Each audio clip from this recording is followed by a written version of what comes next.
Tingnan natin siya. The first obligation is the obligation to give, which is, of course, a positive obligation, and it is also a real obligation. Because if you are to give something, there is a need to effect delivery. You are to deliver the object of the contract. And to have a valid obligation, this object is required to be certain. And when is an object certain? First, if the object happens to be determinate. Or,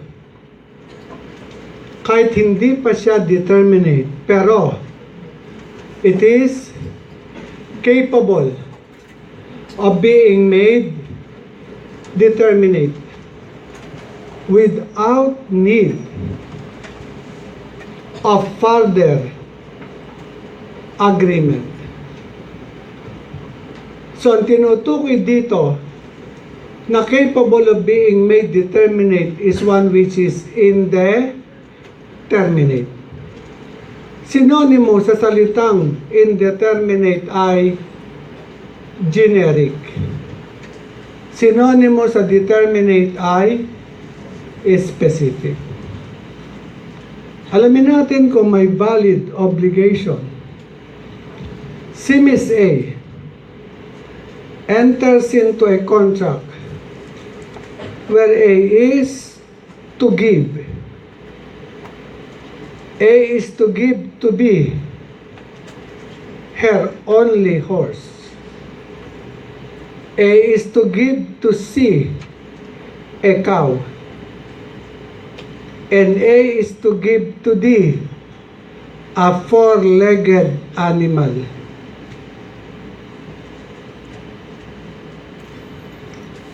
Present ba ang apat na elements ng obligation kung ibibigay ni A kay B ay only horse? Meron bang active subject? Sinong active subject? Si A o si B? Walang ka? Hindi mo alam ano ang active subject at ano ang passive subject, di ba? Sa elements ng obligation, sinong active subject? Debtor, creditor. Creditor, may C ang active. Creditor, may C. Siya ang creditor, si active. Sino oblige, obligor? Debtor, creditor. Oblige, ano yan? Creditor. Ano ang object dito? The horse. Correct? Ano prestation? The horse. Correct. Hindi mo alam ang synonymous terms eh. Ano ang vinculum? The contract or the agreement. Tama. Maliwanag ba? Hoy! Walang Diyos. Hindi alam ang elements ng obligation. Yan ang nahalata ko sa iyo. Correct? Di ba apat? Tama. Oh. Kailangan pa ba isulat yun? Oh, now, may valid obligation ba si A kay B? Yes. Ano ibibigay ni A kay B? Ilang kabayo meron? Isa lang. Kasi ang salitang only means and therefore ito ay determinate. Tama. Ano ibibigay ni A kay C? Cow. Maliwanag. Is there a valid obligation? Is the object certain? Yes. Ilang cow ang meron? Marami. Kasi indeterminate.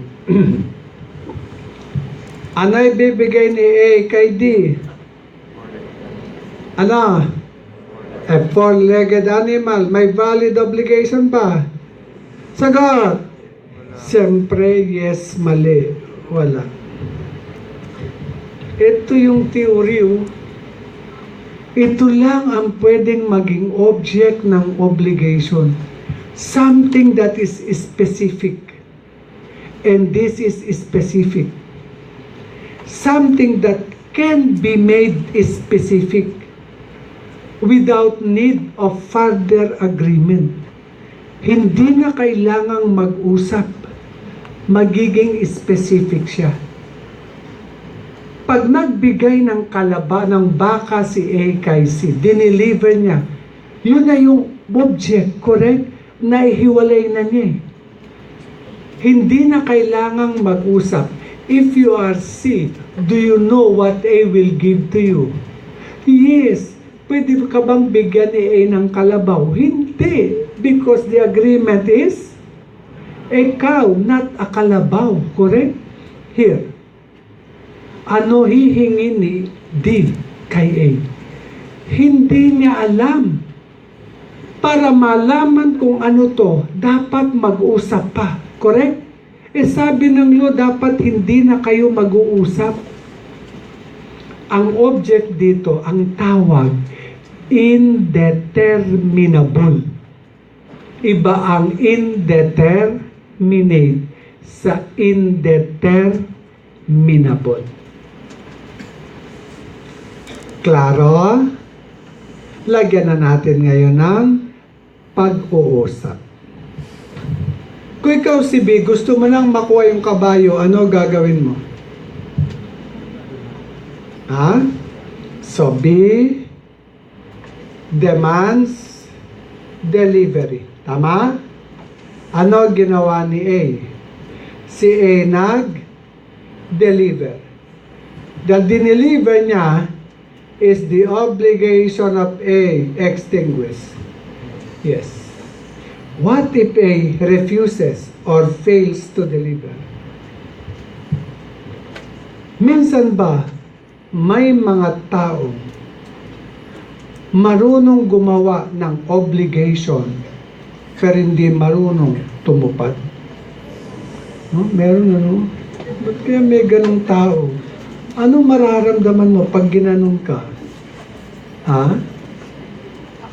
Ano gagawin mo? Pag ayaw tumupad, dapat tumupad. Ano ang available kay B? Can B go to court and will ask the court to require A to deliver, meaning to ask for a specific performance. Pwede? Because it is a civil obligation. And for A to pay damages. Bakit dapat magbayad ng damages? Kasi mayroong delay. Bakit may delay? May demand. Follow? May mga tao bang hindi naman mahilig magdemanda? Kaya ang gusto na lang ni B, dami namang kabayo dyan. Hahanap na lang siya ng iba to require another person to deliver. Pwede? Sagot! Yes, mali na naman. Masasaan ba mauubos din yung mali mong yan? How can there be another horse? There's only one horse. It is only A who is capable of fulfilling the obligation. The other horses available are not objects of the contract, and therefore they cannot be used as substitutes. Am I clear? The only remedy available by a creditor in case of an obligation to give and the debtor will not voluntarily fulfill, sue as for a specific performance. Follow? Sisi naman.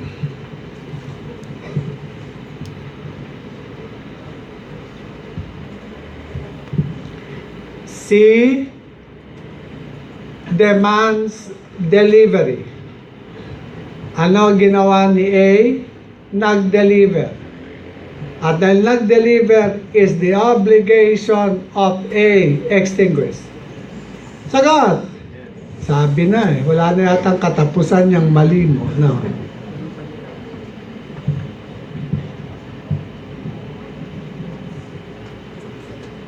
My dear, hindi yan ang sabi ng code. Tandaan mo ang CPA board exam, 4 ang choices. Pwedeng 3 doon, tama eh. Pero ang instruction sa'yo, hanapin mo yung pinakatama. Para bang tao? Lahat kayo tao eh. Pero hanapin mo ang pinaka maganda na sagot. Correct now? Eh bakang i-deliver ni gus-gusing baka. Tama? Bakang wala ng gatas. Diba baka? Ginagatasan? Ang gatas ng baka, tataka nga ako eh, ang gatas ng baboy sa bihig, ang gatas ng aso sa tuta, ang gatas ng baka, ba't sa bata, correct? Di ba dapat sa baka din? Ang gatas dapat ng ina, ang sa bata. Tama, no? Tama? Eh, yung iba kasi, kinuha sa baka, correct? Ako kinuha sa bigas. Eh, yung nanay ko, kukunti ng gatas, ang lakas kong magdede. Kulang lagi. Kaya nagluluto ng bigas, yung sabaw. Siyempre sa tapon, yun ang pinapainom sa akin. Eh, laking amang tawag eh, correct? Yun ang ginagamit ng nanay ko tsaka lola ko sa akin. Ang sabi ng code, ang dapat mong ibigay na baka kung ano yung napagkasunduan. Kaya magde-deliver ka ng which is neither superior nor inferior in quality for the obligation to be extinguished. What if si A ayaw? What will you do, C? Kung ayaw ibigay. Can C go to court? Ask the court to require A to deliver, meaning for a specific performance. Pwede? Sagot! Parang ayaw mo na. Ang bilis mo naman madala. Correct. Sagot. Pwede bang mag-specific performance, obligation to give a generic thing? Pwede? No. Therefore, yes. Alam mo, may payo ko sa'yo. Baligtarin mo kaya sagot mo. May tinuruan kita nung Monday eh. Kapag civil obligation, legally enforceable, remedy in case there is no voluntary fulfillment. So, go to court. Dahil civil ang obligation, go to court. I-demanda mo. Civil eh. Tama? And for A to pay damages. Dahil may delay. What if ayaw niyang magdemanda? Or so option. Gusto niya to merely require another person to deliver. Pwede? Yan. And therefore, observe mong mabuti. Sa pagdadissect ng obligation to give, determinate at generic, necessarily may similarity yan kasi parehong civil obligation. Ayan, nagpareha sila. Correct? Kasi parehang civil. At necessarily may pagkakaiba din yan kasi yung isa determinate, yung isa generic. Ito pagkakaiba. Naintindihan? Maliwanag ba? Doon tayo sa obligation to do.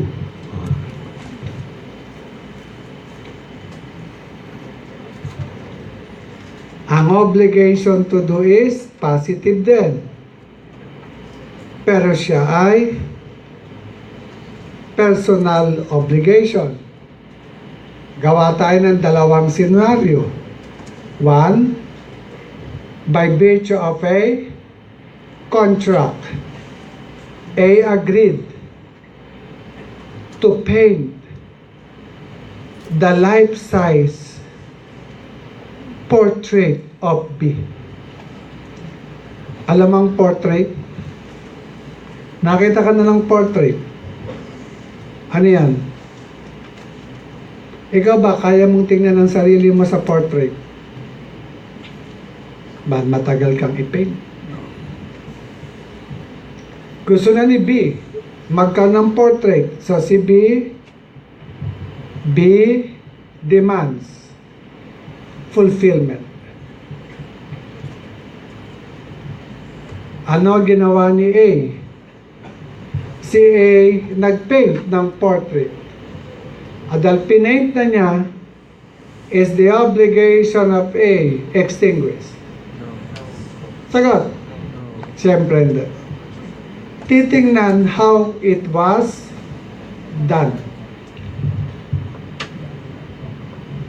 For the obligation to be extinguished, not because it was done, but because it was properly done para ma-extinguish. What if it is poorly done? Sabi ni B, is that my portrait? Oo naman, di ba ikaw yung model? Eh, ba't hindi ko kamukha? Eh, di ba sabi mo gandahan? Ayaw kasing liwanagin ang instruction. Tama? Eh, pinapagandahan eh. At dahil poorly done, it is now to be undone at the expense of A. Are you following? What if ayaw ni A gawin? A refuses. What will you do? C. B pala, B.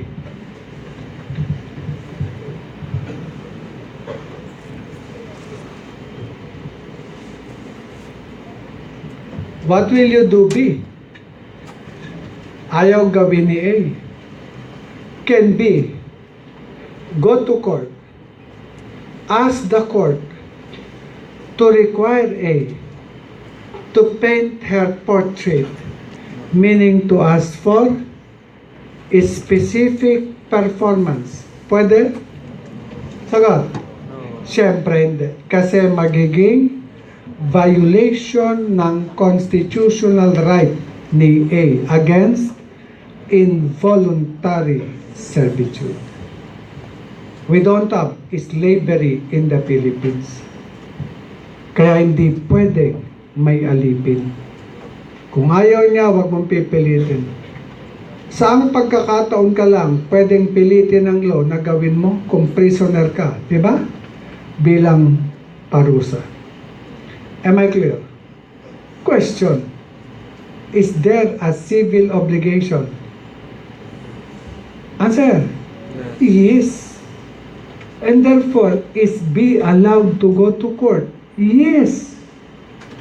Remember, a civil obligation remedy is go to court. So is it proper for B to go to court? Yes, but not to ask for this, correct? What will be asked from the court?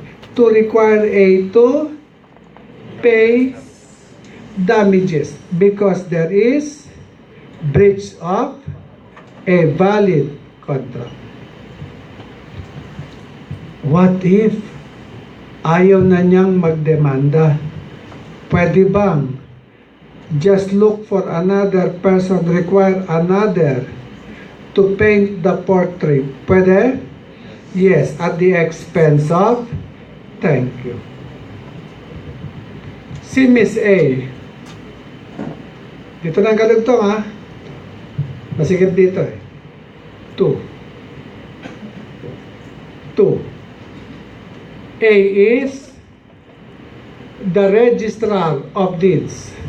At alam mo naman ang ibig sabihin kapag registrar ka. Kapag registrar ka ng school, ano ginagawa mo? You keep the records, correct? Of the students.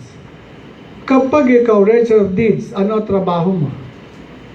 Ang obligation niya to record and to transfer lahat ng titles ng lupa.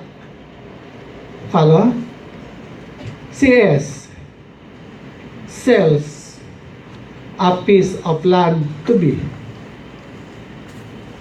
Necessarily, yung title ng lupa is in the name of S. Correct? Correct. Tanungin kita ngayon. Lumagay ka sa katayuan ni B after buying a piece of land. What do you want insofar as the title to the land is concerned? Wala kang gusto? Anong gusto mong mangyari sa titulo ng lupa? Yun. Kaya kayo na siya pupunta. Si B, kayo na pupunta? Kay A. So B demands the transfer of title. Pumunta siya kay A.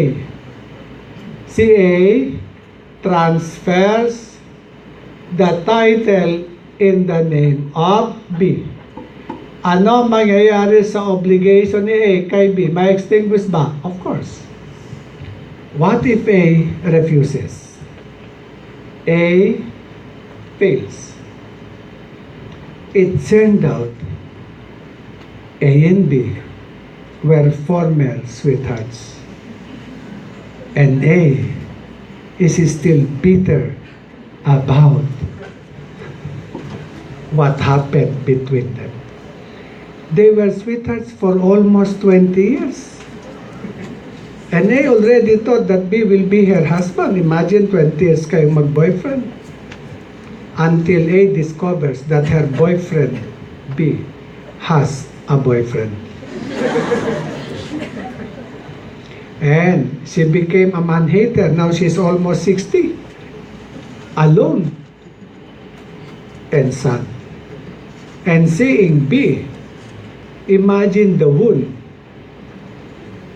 which has not healed yet. And you are to see the person who caused the wound as if you add salt to the wound. A is very angry. So long as I am the register of deeds, there's no way you can effect a transfer of title in your name. Oh, vindictive, no? Alam mo, pare, yan ang ingatan mo. Yung may babaeng magalit sa'yo. Dapat pag naghiwalay kayo, siya may kasalanan. Nahuli ka niya. May bakang girlfriend. Diba? Sabi niya, may bakang girlfriend. Bakit mo nalaman? Sinumbong ng kaibigan ko, doon ka naniniwala. Eh, sinundan kita, pinuntahan ko. O, kita mo. Sa konting kwento ng iba, naniniwala ka, sinundan mo ko. So, wala kang tiwala sa akin. Hindi pa nga tayo mag-asawa, hindi mo na ako pinagtitiwalaan. Mas gusto mong paniwalaan ng iba? Nakakatakot yan pag naging mag-asawa tayo. Wala kang tiwala sa... Ayokong mapangasawa ang babaeng walang tiwala. O, di, naghiwalay kayo kasi wala siyang tiwala, pare. Tandaan mo yan, siya may kasalanan. Correct? Eh kasi kahit nang bababae ka, kung hindi siya nag-imbestiga, hindi niya nalaman, mananatili kayong masaya, correct? Kasalanan niya yan, walang tiwala. Dapat magtiwala siya. May nagsumbong, hindi, may tiwala ako sa boyfriend. Tiwala ang kailangan.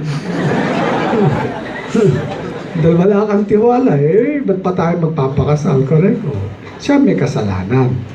So ladies, tiwala lang. Huwag mong paniniwalaan yun. Now, hindi niya nagawa yun kaya galit si B. Ay si A. Anong gagawin mo kung ikaw si B? Ginawa ni B, pumunta siya sa court, asking the court to require A to transfer the title in his name, meaning to ask for a specific performance. Pwede? Obligation to do yan. Pwede? Yes. My dear, hindi ba yan, sir, involuntary servitude? Hindi. Bakit hindi yan involuntary servitude? The obligation to do, to record, to transfer, did not arise from contract. The obligation of pay, as register of deed, is an obligation derived from law. If the law is telling you to do, then do it. You cannot say, I don't want to do it, because that is involuntary servitude. If you don't do it, you violate the law.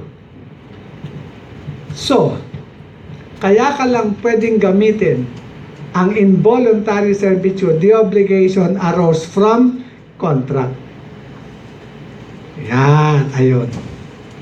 Kapag galing sa contract, pwede. Huwag galing sa law. Let's have the third obligation. The obligation not to do. Negative yan. Pero personal.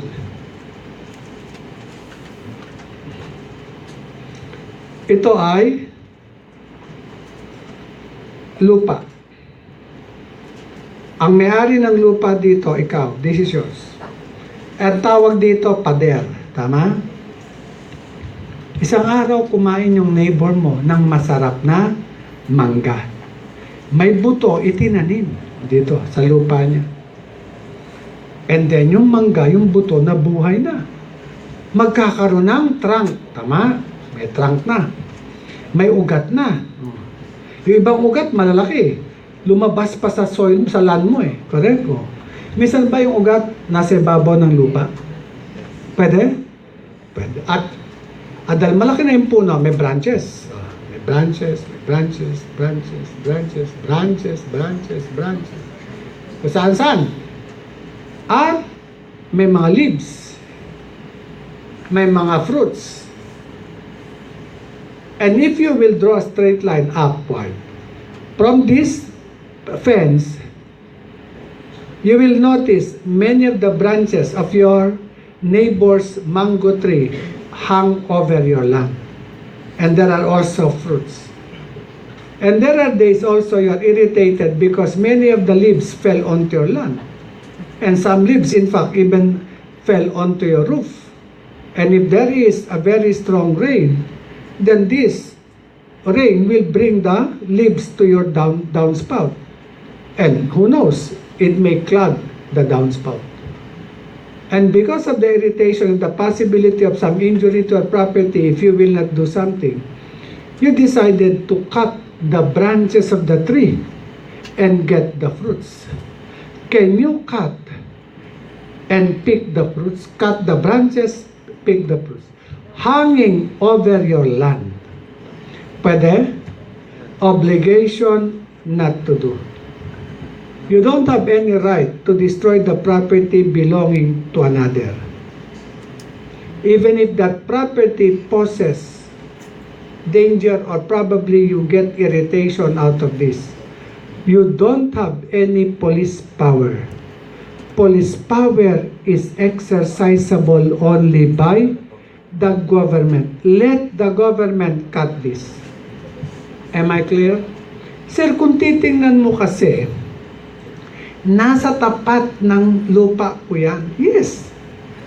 Di ba, sir, may right ako over my airspace? Yes. Can I construct a 10-story building? Yes. A 20-story building? Yes. Because you have the right over your airspace, but not ownership. May karapatan ka, pero hindi ka ang may-ari. Rights and ownership are two different things. Kasi pag sinabing you own, naku, you own the airspace. Pag may aeroplano rito, kunin mo. I own that plane. I own that helicopter. You only have the right, not the ownership. Parang sa girlfriends, to some extent, may right ka sa girlfriend mo. Nahawakan mo yung girlfriend mo, hindi siya nagagalit, correct? Subukan mo hindi mo girlfriend yan. Hindi ko hawakan ko yan. Magagalit yan. Pero kung girlfriend ko siya, may right ako na hawakan siya. Tama? Hindi ko siya pag-aari. May ibang may-ari sa kanya. Correct? Maaring ang sarili lang niya. Tama? Naintindihan na ka?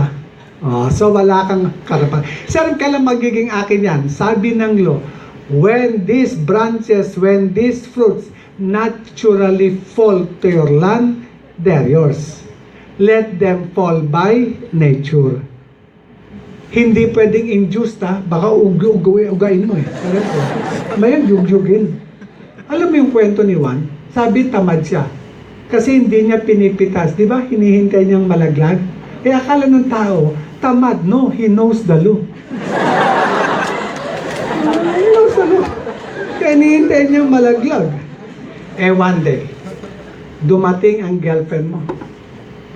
Ang girlfriend mo pa naman ay hindi wawe. Iba kasi wawe. No. Ang girlfriend mo hindi. No. Hindi mo alam yan? One time, naglalakad ako sa may Espanya. Pag ganyan ako. And then may street dito. May babaeng dumating.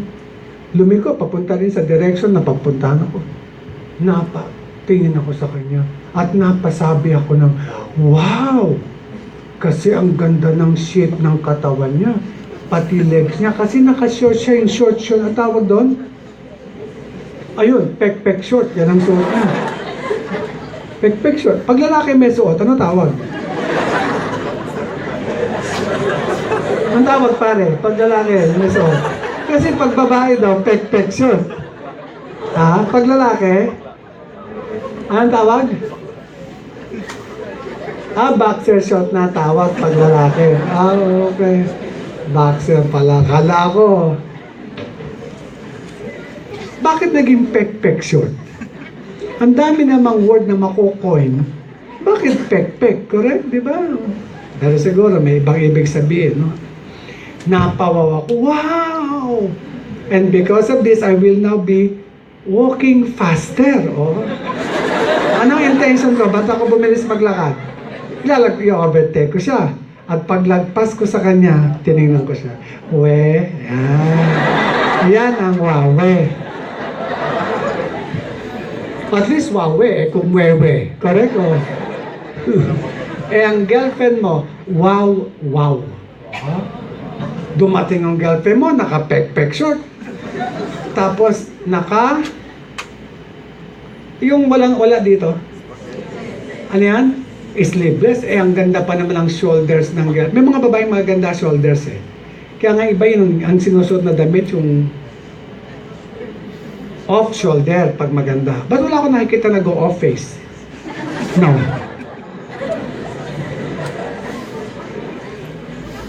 Okay. Ang ganda lang girlfriend mo. Sexy talagang wow. Sabi mo, sweetheart, pakis naman. Sabi naman ng girlfriend mo, yes, if you can catch me. And your girlfriend runs. And you will give chase. Naghahabol lang kayo sa paligid, correct? And you're very sure, few steps later, makakatch mo siya. Because yung takbo niya, nagpapakatch din, correct? Correct? Gusto rin niyang makis eh. And imagine the excitement, no? You're now running very fast. Because of the excitement, you did not notice these roots. Pwede hindi mo mapuna? Excited eh. You trip. Napatid ka.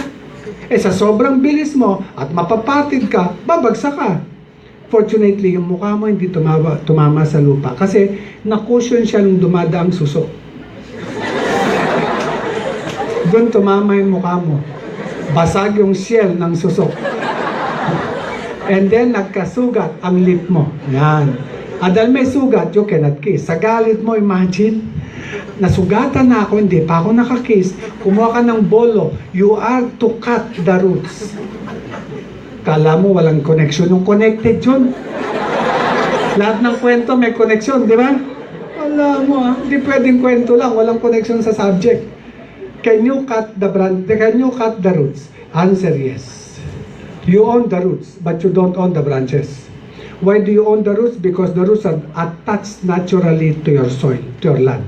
At dahil nasa lupa mo siya, sa'yo yan. You cannot cut this because The branch are attached to the trunk. The trunk is attached to the land of the neighbor. Ngayon, bakit tinatawag ang tao pabaya? Bakit may taong pabaya? Hindi mo sinundo ang girlfriend mo ngayong alas 12, pabaya ka? At kung tumatawid kayo ng karsada, nasa ang side ka? So, ibig sabihin, observe the proper degree of care. The diligence. Ano ang proper degree of care na ino-observe? 1, as required by law. 2, as stipulated by the parties. And third, in the absence of 1 and 2, the diligence of a good father of the family.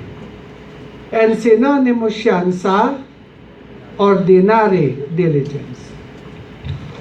Ito ngayon ang tanong ko sa iyo. Kung ang degree of care ay prescribed ng law, at ang parties to the contract have stipulated on a degree of care different from what the law requires, ano masusunod? The law or the stipulation? Ang kasunduan o ang batas? Para hindi ka mahirapan, may dalawang kontratang pinirmahan sa araw na to. Yung unang kontrata, a contract of agency. Ano sabi ng law? The agent must observe what? In the performance of his duties. Anong klaseng diligence daw ang dapat niyang gawin? Diligence of a good father of the family. What if may stipulation si agent at si principal na si agent mag-observe ng extraordinary diligence?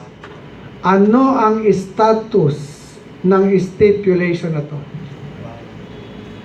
The second contract is a contract of carriage. Ano ang sabi tungkol sa common carriers sa pagtransport daw nila ng kanilang passengers? Ano sabi ng law? They must bring their passengers to their destination observing utmost care. And utmost care is synonymous to extraordinary care. What if the common care and the passengers have stipulated that the common carrier will transport the passengers to their destination observing the diligence of a good father of the family? What is the status? Ano magpe-prevail? The law or the stipulation? The stipulation will prevail. And therefore, this is valid. Sa pangalawa, ano magpe-prevail? Law or stipulation? The law will prevail. And therefore, this stipulation is void. And therefore, we now conclude. The degree of care that the law requires is the minimum degree of care. Minimum yan. At dahil minimum, can you increase it? Yes. Kaya ito naging valid. In-increase niya. At dahil minimum yan, you cannot stipulate something that is lower. Pag tinagalog, ang antas ng pag-iingat na itinakda ng batas ay ang pinakamababang antas.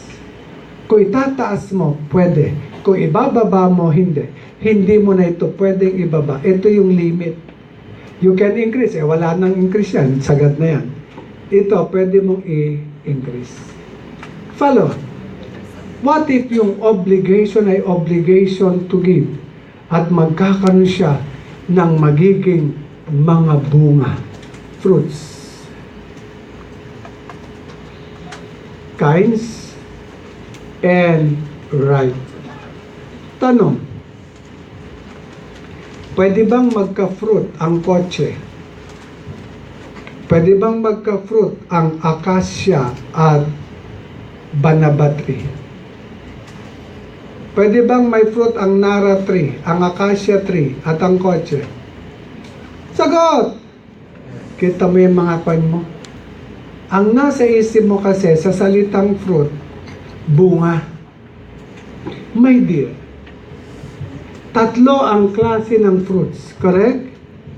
May N, may I, may C, correct? Ano yan? Yung I, yung C.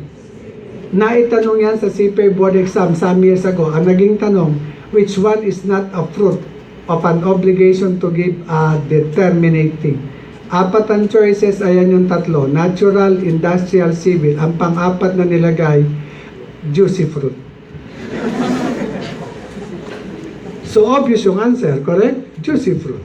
Maliwanag. Ano yung natural fruit? Spontaneous product of the thing without human intervention. Nabuntis ang aso mo, may ginawa ka? Wala. Yung tuta ay fruit. Tama? Natural.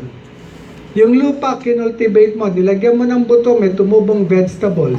Yung vegetables ay industrial fruit. Tama? Pinaupahan mo yung lupa, kaya yung umupa nagbayad ng rental, correct? Yung rental ay civil fruits. Ang tanong, sino ang may karapatan? Hindi ko topic sino ang may ari.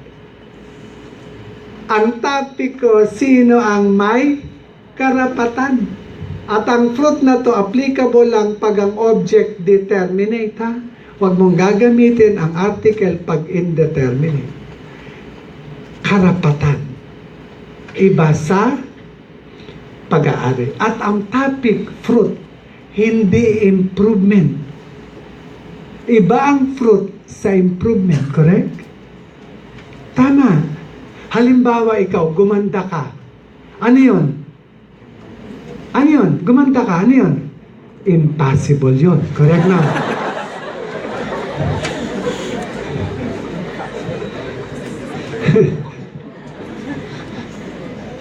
Gumanda si A, yun ay improvement. Pero wala siyang fruit, correct? Nabuntis si A, may fruit, pero walang improvement. Tama. So, doon muna tayo sa who has the right to the fruits. At yan ay pagdidikitin natin ang dalawang articles, 1164 at 1187. Tapos, babalik ulit tayo sa 65-66. Tatalon kasi kailangan tumalon para mapagdugtong mo. Sabi kasi sa 1164, the creditor. Sabi naman sa 1187, the debtor. Kaya ang gandang i-reconcile. Correct? Kaya lang, mahirapan ako sa natitirang minuto para maunawaan mo. So sa Monday, yan ang ating topic. Sino may karapatan? Magkita-kita ulit tayo sa araw ng Monday. Enjoy the Saturday and Sunday. Relax during those 2 days. Because Monday to Friday, you will, again, have the review. Maliwanag? See you. Ingat. Bye-bye. Love you.